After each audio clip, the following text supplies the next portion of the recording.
A transitoriedade.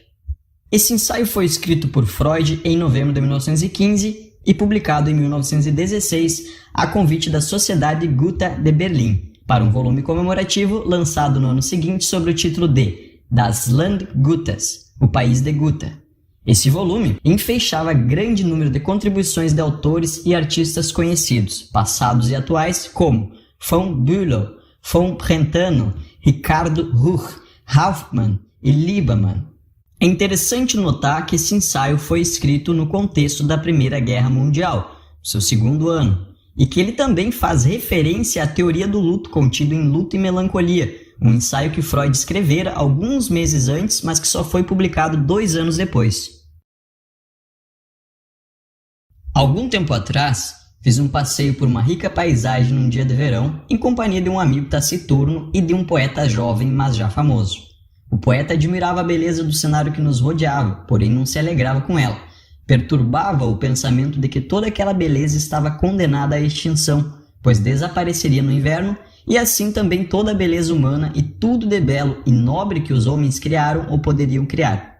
Tudo o mais que, de outro modo, ele teria amado e admirado, lhe parecia despojado de valor pela transitoriedade que era o destino de tudo. Sabemos que tal preocupação com a fragilidade do que é belo e perfeito pode dar origem a 2 diferentes tendências na psique. Uma conduz ao doloroso cansaço do mundo, mostrado pelo jovem poeta, a outra à rebelião contra o fato constatado. Não é possível que todas essas maravilhas da natureza e da arte do nosso mundo de sentimentos e do mundo lá fora venham realmente a se desfazer em nada.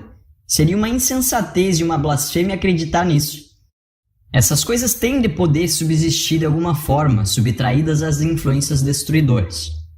Ocorre que essa exigência de imortalidade é tão claramente um produto de nossos desejos que não pode reivindicar valor de realidade. Também o que é doloroso pode ser verdadeiro. Eu não pude me decidir a refutar a transitoriedade universal, nem obter uma exceção para o belo e o perfeito.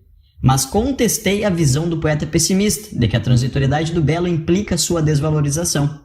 Pelo contrário, significa sua maior valorização. Valor de transitoriedade é valor de raridade no tempo. A limitação da possibilidade da fruição aumenta sua preciosidade.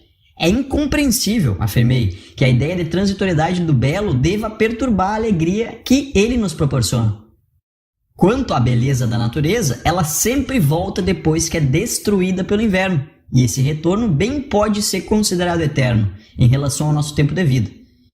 Vemos desaparecer a beleza do rosto e do corpo humano no curso de nossa vida, mas essa brevidade lhes acrescenta mais um encanto. Se existir uma flor que floresça apenas uma noite, ela não nos parecerá menos formosa por isso.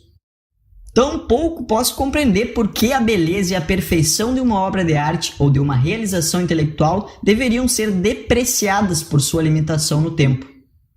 Talvez chegue o dia em que os quadros e estátuas que hoje admiramos se reduzam a pó, ou que nos suceda uma raça de homens que não mais entenda as obras dos nossos poetas e pensadores, ou que sobrevenha uma era geológica em que os seres vivos deixem de existir sobre a Terra. Mas se o valor de tudo quanto é belo e perfeito é determinado somente por seu significado para a nossa vida emocional, não precisa sobreviver a ela e, portanto, independe da duração absoluta. Essas considerações me pareceram incontestáveis, mas notei que não produziram impressão no poeta e no amigo. O fracasso me levou a concluir que um poderoso fator emocional estava em ação, perturbando o julgamento deles, e depois acreditei que eu tinha encontrado. Deve ter sido uma revolta psíquica contra o luto, o que depreciava para eles a fruição do belo. Imaginar que essa beleza é transitória deu àqueles seres sensíveis um gosto antecipado do luto pela sua ruína. E como a psique recua instintivamente diante de tudo que é doloroso, eles sentiram o seu gozo da beleza prejudicado pelo pensamento de sua transitoriedade. Para o leigo, o luto pela perda de algo que amamos ou admiramos parece tão natural que ele o considera evidente por si mesmo. Para o psicólogo, porém, o luto é um grande enigma, um desses fenômenos que em si não são explicados, mas a quem se relacionam outras coisas obscuras. Nós possuímos, assim imaginamos, uma certa medida de capacidade amorosa, chamada libido, que no começo do desenvolvimento se dirigia para o próprio eu. Depois, mas ainda bastante cedo, ela se dirige para outros objetos, os quais, por assim dizer, incorporamos em nosso eu. Se os objetos são destruídos, ou se os perdemos, nossa capacidade amorosa, a libido, é novamente liberada. Pode então recorrer a outros objetos em substituição ou regressar temporariamente ao eu. Mas por que esse desprendimento da libido de seus objetivos deve ser um processo tão doloroso?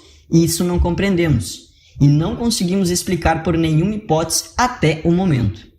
Só percebemos que a libido se apega a seus objetos e, mesmo quando dispõe de substitutos, não renuncia àqueles perdidos. Isso, portanto, é o luto. A conversa com o poeta aconteceu no verão antes da guerra. Um ano depois rompeu a guerra e despojou o mundo de suas belezas.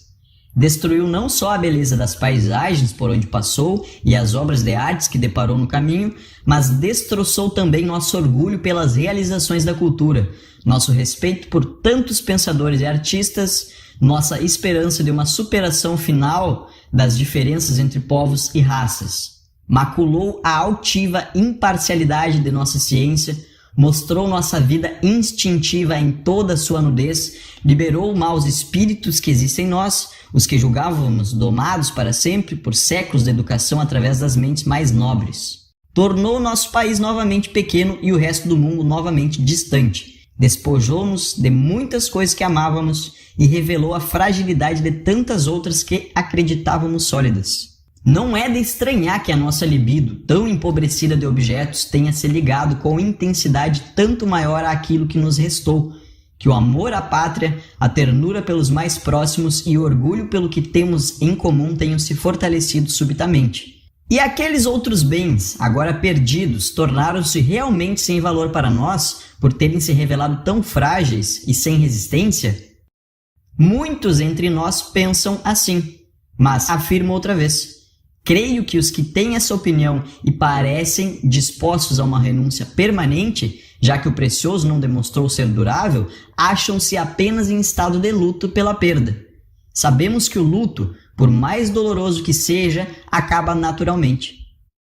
Tendo renunciado a tudo o que perdeu, ele terá consumido também a si mesmo e a nossa libido estará novamente livre, se ainda somos jovens e vigorosos, para substituir os objetos perdidos por outros novos, possivelmente tão ou mais preciosos que aqueles. Cabe esperar que não seja diferente com as perdas dessa guerra.